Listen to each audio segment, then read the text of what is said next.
Good morning everybody. You are welcomed for Poddar online classes of English. Dear student, पिछले video में हम बातचीत कर रहे थे कि डायरेक्ट से इनडायरेक्ट स्पीच में वाक्यों को बदलते समय मुख्य रूप से 5 प्रकार के परिवर्तन किए जाते हैं, चाहे वे सेंटेंस एफर्मेटिव हो, चाहे नेगेटिव हो, चाहे इम्पेरेटिव हो, चाहे एक्सक्लेमेटरी सेंटेंस हो। किसी भी टाइप का सेंटेंस है उसे डायरेक्ट से इनडायरेक्ट स्पीच में बदलते हैं तो मुख्य रूप से 5 परिवर्तन किए जाते हैं। ध्यान रखना, वे डायरेक्ट से इनडायरेक्ट स्पीच में बदलने के मेन रूल हैं। और अब देखिए, change the interrogative sentence into indirect speech. प्रश्नवाचक वाक्यों को इनडायरेक्ट स्पीच में बदलना। देखिए, हाँ जी, नंबर 1,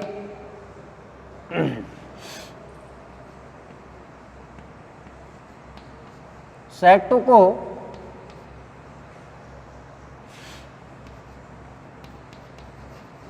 आस्क्ड में बदल देते हैं।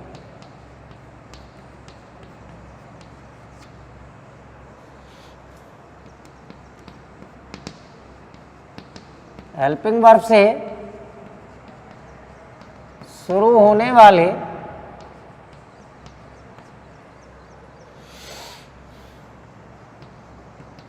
प्रश्नवाचक वाक्यों में कनेक्टिव इफ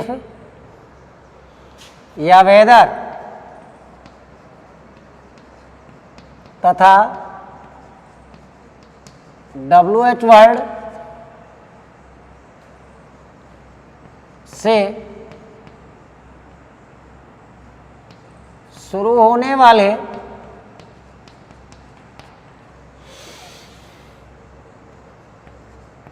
प्रश्नवाचक वाक्यों में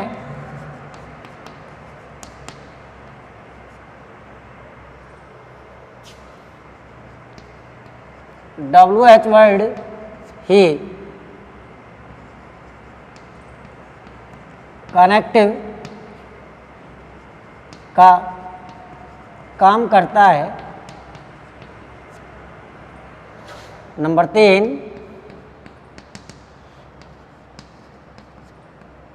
प्रश्नवाचक वाक्य को साधारण वाक्य में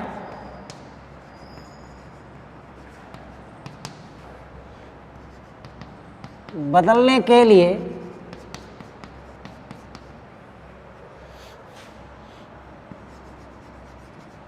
डुप्लीकेट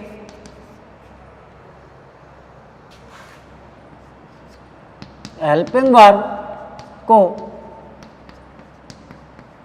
छोड़ दिया जाता है तथा ओरिजिनल हेल्पिंग वर्ब को कर्ता के बाद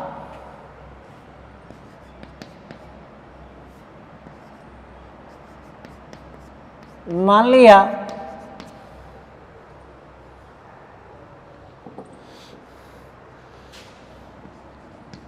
जाता है, तब वाक्य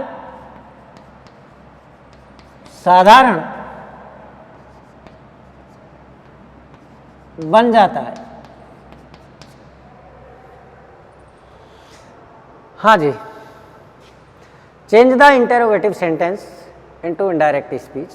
प्रश्नवाचक वाक्य को इनडायरेक्ट स्पीच में बदलना। देखिए, सबसे पहले रिपोर्टिंग वर्ब में सेड टू जो दिया हुआ होता है उस सेड टू को आस्क्ड में बदल दिया जाता है, चाहे वे WH वर्ड से शुरू होने वाला प्रश्नवाचक वाक्य हो, चाहे वे हेल्पिंग वर्ब से शुरू होने वाला प्रश्नवाचक वाक्य हो।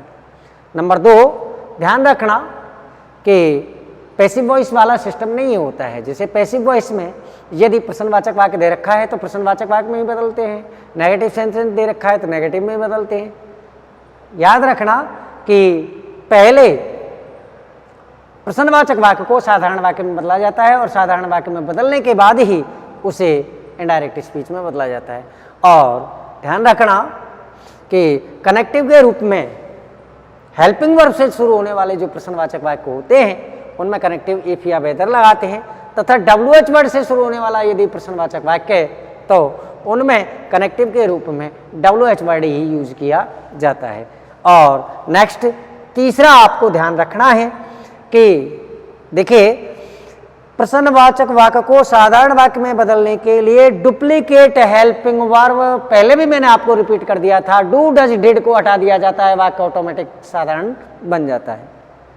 और यदि ओरिजिनल हेल्पिंग वर्ब दी हुई है is, am, are, was, were, can, could, may, might, shall, should, will, would, ये यदि दी हुई हैं तो इन्हें कर्ता के बाद मान लिया जाता है, वाक्य ऑटोमेटिक साधारण वाक्य बन जाता है, एफर्मेटिव सेंटेंस बन जाता है और उसे इनडायरेक्ट स्पीच में बदल दिया जाता है। देखिए एग्जाम्पल समझिए, एग्जाम्पल से क्लियर हो जाएगी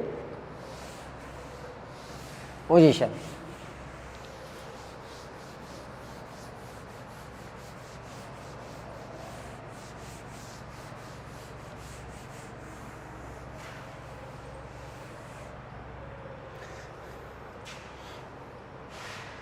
हाँ जी,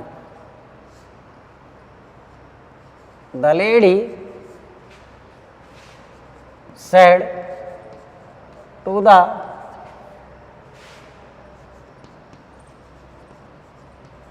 teacher, why did you beat my son in the class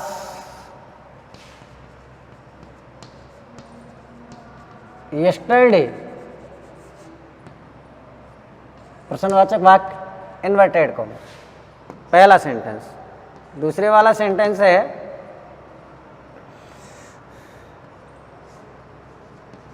the father said to his daughter,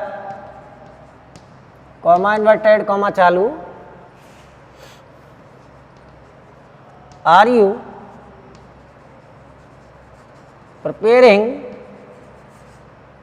A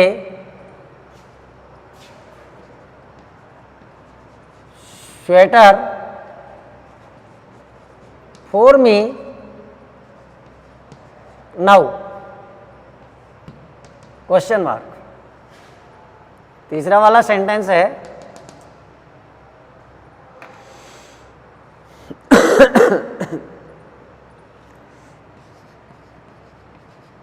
Sonu said to his mother,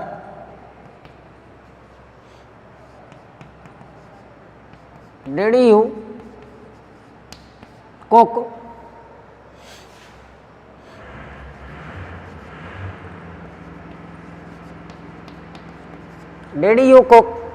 dal and rice daily? Do you cook dal and rice daily? ये तीनों sentence हैं और देखिए ये तीनों के तीनों प्रश्नवाचक वाक्य हैं, जिनमें से पहले वाला सेंटेंस है वे WH वर्ड से शुरू होने वाला प्रश्नवाचक वाक्य है। दूसरे और तीसरे नंबर का जो वाक्य है वे हेल्पिंग वर्ब से शुरू होने वाले प्रश्नवाचक वाक्य है। देखिए कैसे बदलेंगे। हाँ डियर स्टूडेंट्स, याद रखना, देखिए कन्फर्म है यदि इंटरोगेटिव सेंटेंस दिया हुआ है, if you get in the examination the interrogation marks at the last of the sentence, तो you should realise this type of the interrogative sentence. ध्यान रखना, यदि वाक्य जो परीक्षा के अंदर आपको दे रखा है डायरेक्ट से इनडायरेक्ट स्पीच में बदलने के लिए, उसके अंत में यदि प्रश्नवाचक वाक्य चिन्ह है, प्रश्नवाचक चिन्ह लगा हुआ है, मार्क्स ऑफ इंटरोगेशन है, प्रश्नवाचक चिन्ह लगा हुआ है, तो कन्फर्म मान लेना कि वे सेंटेंस प्रश्नवाचक वाक्य है। और प्रश्नवाचक वाक्य है तो ये भी दिमाग में आपके कन्फर्म होना चाहिए कि सेड टू को कन्फर्म आस्क्ड में बदला जाएगा। देखिए जी, द लेडी पहले वाला सेंटेंस है the lady asked the teacher,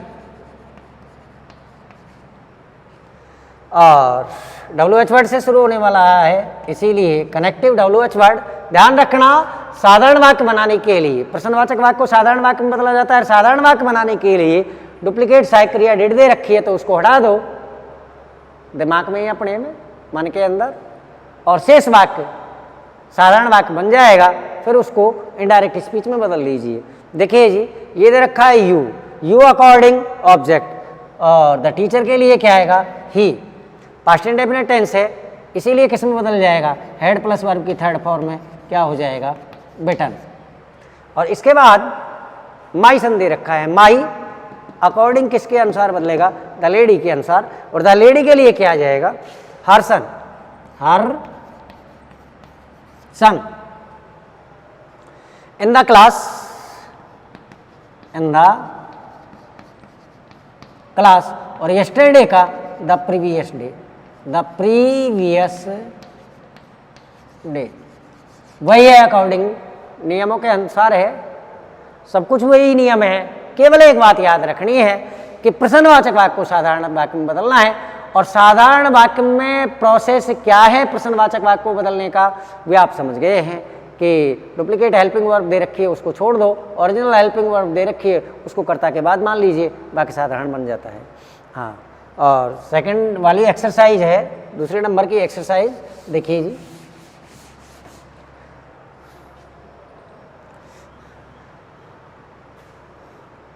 हाँ जी, the father said to his daughter, second number की एक्सरसाइज है। The father asked his daughter, connective if, क्योंकि सहायक क्रिया से शुरू होने वाला प्रश्नवाचक वाक्य। और ध्यान रखना, इसमें सहायक क्रिया ओरिजिनल दे रखी है, इसीलिए इसके काम मान लेंगे कर्ता के बाद, यू के बाद।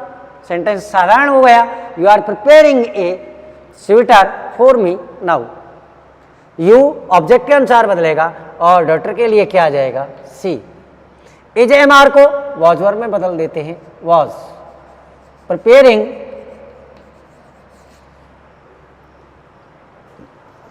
ए sweater,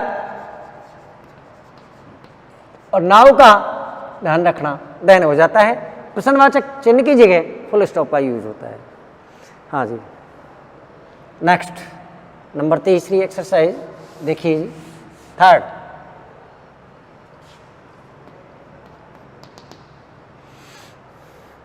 Sonu said to his mother,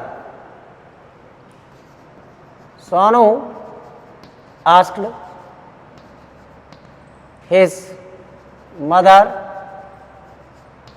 connective if, do को छोड़ दीजिए, डुप्लीकेट हेल्पिंग वर्ब है, बाकी साधारण बन गया, you according object his mother, she आ जाएगा, सी। और प्रेजेंट इंडेफिनिट टेंस का, इसलिए फर्स्ट फॉर्म को किस में बदल देंगे, second form cooked, dal and rice daily, प्रश्नवाचक चिन्ह की जगह फुल स्टॉप। और ध्यान रखना कि इस तरीके से प्रश्नवाचक वाक्य जो होते हैं उन्हें इनडायरेक्ट स्पीच में बदला जाता है। नेक्स्ट,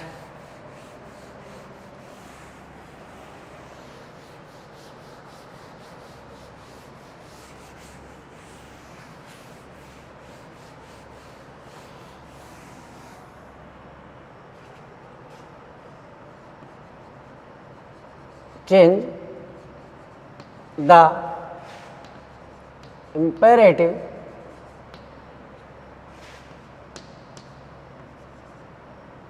sentences into indirect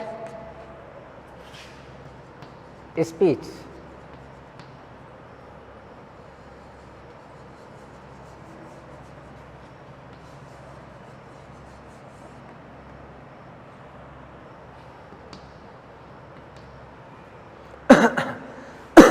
आज्ञासूचक वाक्यों को इनडायरेक्ट स्पीच में बदलना।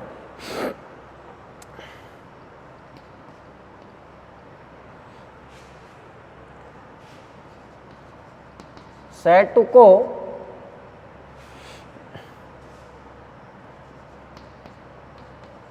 रिपोर्टेड स्पीच के वाक्य के भाव के अनुसार बदलते हैं।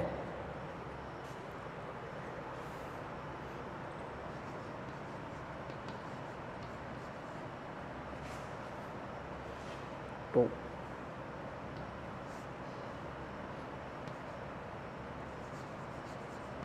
रिक्वेस्टेड, यदि प्रार्थना की गई है, रिपोर्टेड स्पीच के वाक्य में यदि प्रार्थना की गई है तो उसे रिक्वेस्टेड में बदल देते हैं। आदेश दिया गया है तो ऑर्डर्ड में, सलाह दी गई है तो एडवाइज्ड में, तथा रिपोर्टेड स्पीच का भाव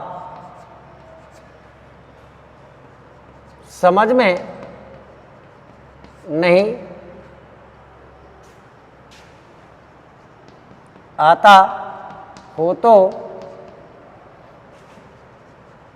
सेड टू को आस्क्ड में बदल दिया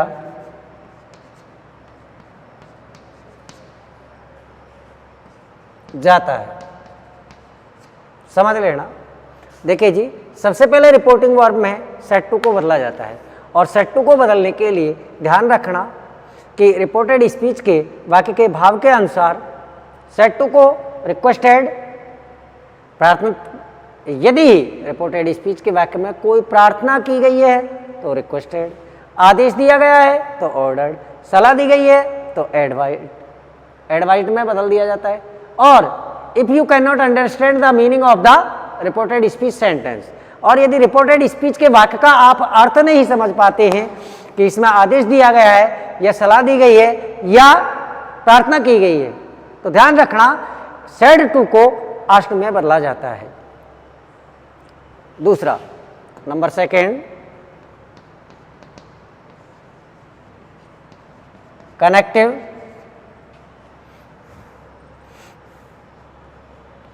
टू का ही प्रयोग किया जाता है। नंबर 3,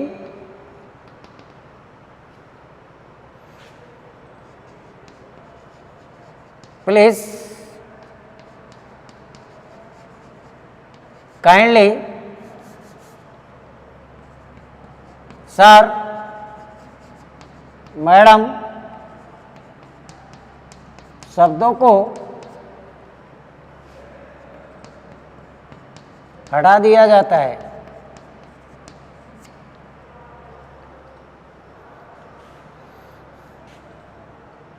नंबर 4, यदि रिपोर्टेड स्पीच का वाक्य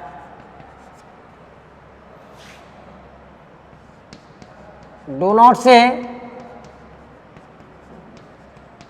शुरू होता हो, अर्थात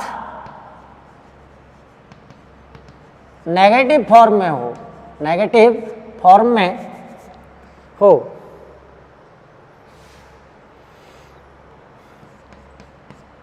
तो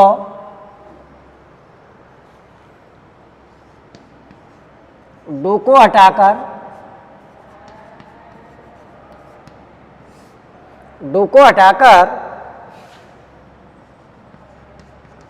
नॉट को टू से पहले लगा दिया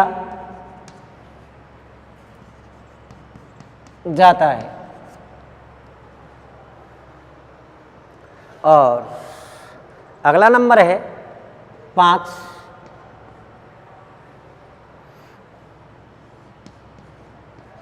डू नॉट को बिल्कुल हटाने पर, डू नॉट को बिल्कुल हटाने पर सैड टू को forward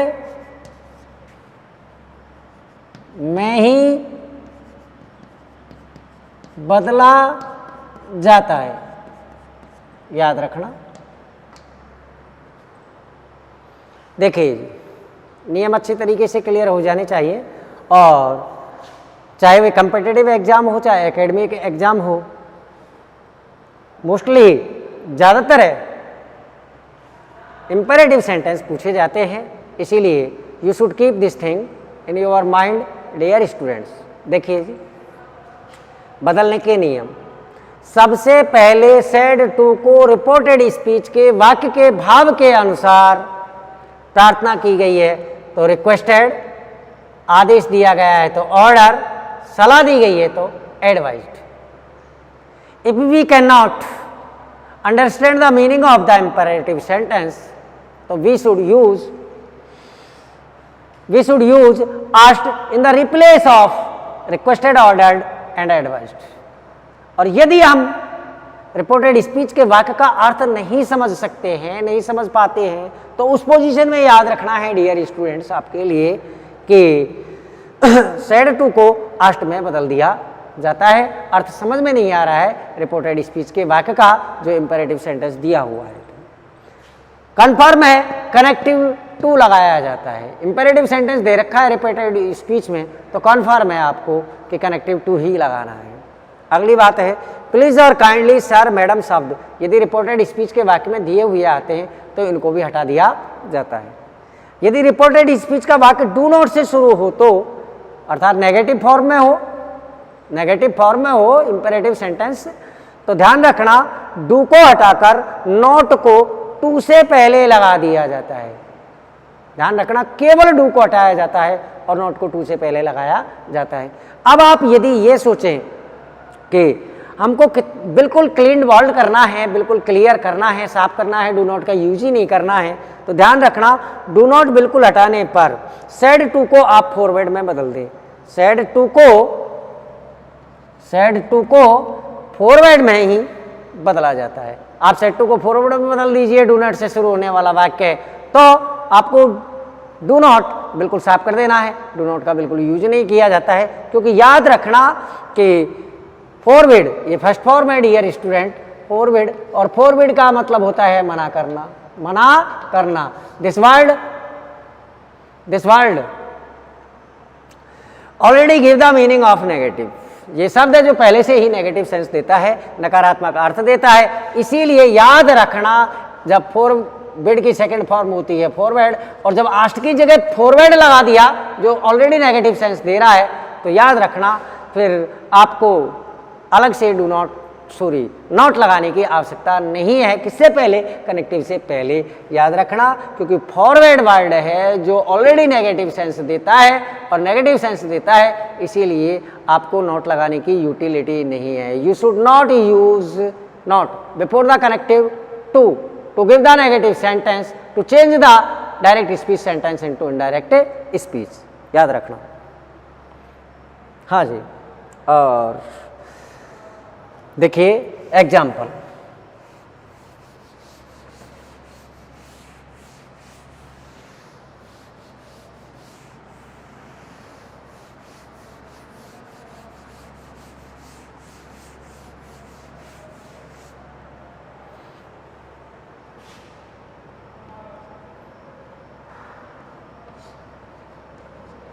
The father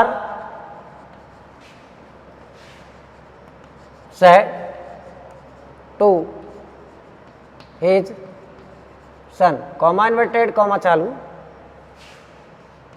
please bring a glass of water. Inverted comma बंद। Number 2,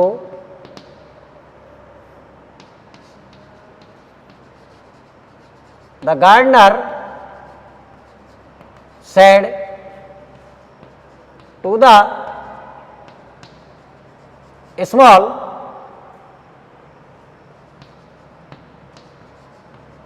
children, comma inverted comma चालू, do not pluck flowers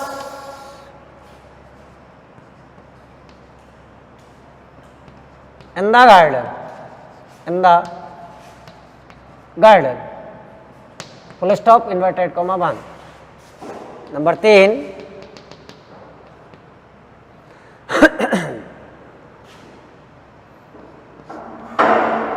the girl said to the old man,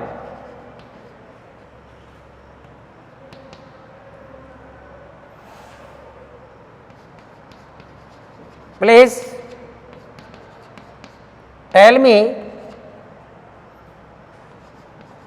the way to the city palace. देखिए जी, पहले वाला जो sentence दे रखा है, वो पहले वाला सेंटेंस क्या दे रखा है, देखिए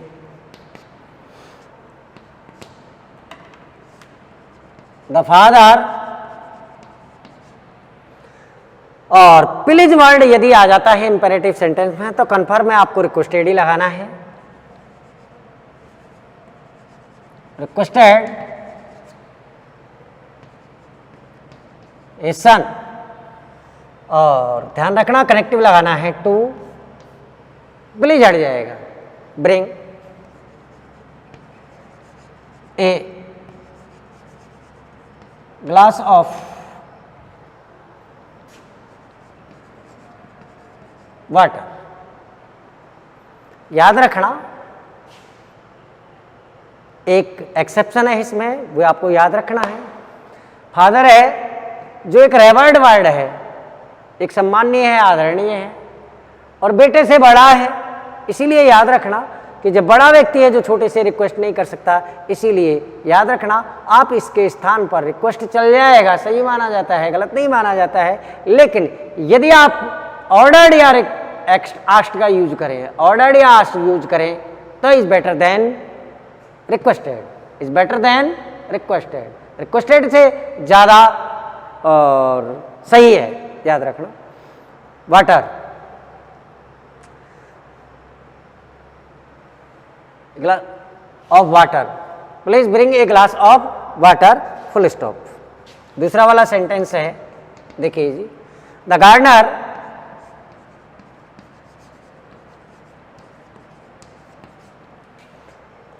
सेट टू, डो नॉट वाला सेंटेंस दे रखा है, दो तरीके से बन जाएगा। देखिए एक तो आप फॉरवर्ड यूज करिए, forward, the small children, connective क्या लगा दीजिए टू। फॉरवर्ड आ गया तो ध्यान रखना डू नॉट को बिल्कुल हटा देना है, डू नॉट बिल्कुल हट जाएगा, याद रखना, और डू नॉट बिल्कुल हटा देंगे। Pluck flowers in the garden, to plug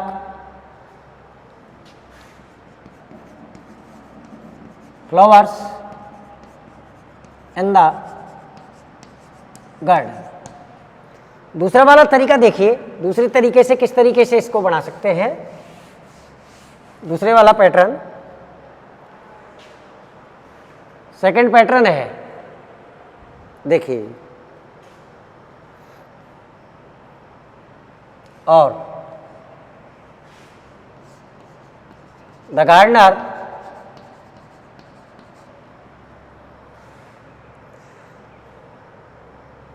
asked the